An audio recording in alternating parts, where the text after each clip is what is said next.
Hey, how's it going, guys? So I'm back, and today I want to tackle the X-Men, specifically the Fox X-Men movie franchise, and when should they reboot a movie? When is it a good time to reboot, and why should you reboot? Now, these are all, of course, different questions and answers, and I'm hoping to kind of go into these and kind of describe what I feel the X-Men should be doing, in regards to each one of them, I guess. So, first off, let's go with the most obvious one, I guess, that's when should you reboot your franchise? So in my mind, you reboot a franchise when you start to see diminishing returns, when you start to see the interest start to get stale. Now, obviously, I think one of the biggest franchises I can link this to and give you examples of is, of course, James Bond and Star Trek. Now, these two are prime examples. These two are series that have re-evolved themselves constantly, and most of the time, within a decade, they're able to rebrand, recast someone else,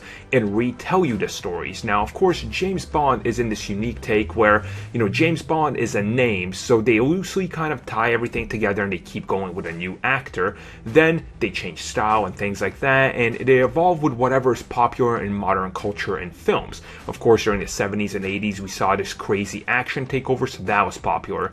In the late 2000s, we saw Chris Nolan's Batman affected, and because that was popular, this was a reactionary movie series to it. Now, before I obviously got into talking about this whole Chris Nolanizing and how you rebrand franchises, I mentioned diminishing returns, and some of you guys might not know what this is. Essentially, when you put out a movie, if the sequel is making less than the one before it, you're starting to see the effect of losing interest and you're getting diminishing returns because you're not making as much money. This happens in video games all the time, and the best way I can equate it to something would be something like Halo. Halo was once the pinnacle of gaming sales. It was a mega event. It was the biggest thing that comes out every year. Everybody ran away from Halo.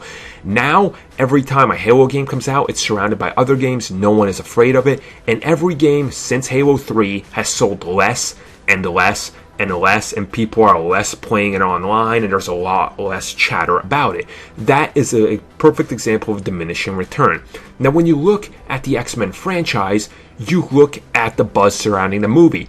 Going into X-Men Apocalypse, was it really there? It wasn't to me. I sure as hell didn't see it. Our comments, though they might be skewed by a certain perception of people that don't like it, I didn't see it. I went on Twitter, I saw a whole lot of negativity everywhere I looked. Yes, there's people that enjoyed it, but the movie was losing steam. And I think largely in part this is due to Deadpool being such a huge success. So what do they exactly do? When do you reboot? And honestly, I think they painted themselves into a corner right now. They have a brand new cast, and these guys still have 2 movies each left on there. Now, yes, they could go, okay, we're not going to use you guys, and reboot it completely like Spider-Man style. But once again, this is Fox, and they probably don't want to make bad blood between themselves and Bryan Singer again, like they did between X-Men and Spider-Man, or Superman Returns, So you can see how they're kind of backed into a corner. If they reboot, they're burning bridges. If they don't reboot, it's going to be diminishing returns because it doesn't seem like people are interested in the X-Men going forward. So once again, the question is when to reboot a franchise. And if you guys remember, when X-Men First Class, the domain first went up, and there were small leaks about it, that was supposed to be a full-on reboot of the X-Men. At the time, Hugh Jackman did not want to come back. He was saying, I'm done with X-Men. This is it. None of the older actors wanted to return in future installments, so they figured, let's reboot completely. We'll call it First Class. Then they started talking to people. People were a little more interested. Matthew Vaughn came in, and it was made a period piece, a prequel, to try to salvage it and hopefully tie it in. And of course, Days of Future Past changed all this, and Days of Future Past, including the cast we had from X-Men 1 to 3, showed that the people are interested more in those characters. Why? Because if we look at X-Men Apocalypse, we see the numbers go down again. So clearly people want to see the cast that they grew up watching in the original trilogy and not the First Class. Now the problem is that Days of Future Past largely focused so much and put so much emphasis on the original cast that people did not get to grow accustomed to. They did not fall in love with the new cast like we did for X-Men 2. And that's a problem. So when do they reboot? In my mind, they should have rebooted already. Days of Future Past should have been the end, and that should have messed everything up and done a clear-cut reboot. Unfortunately, that's not going to happen.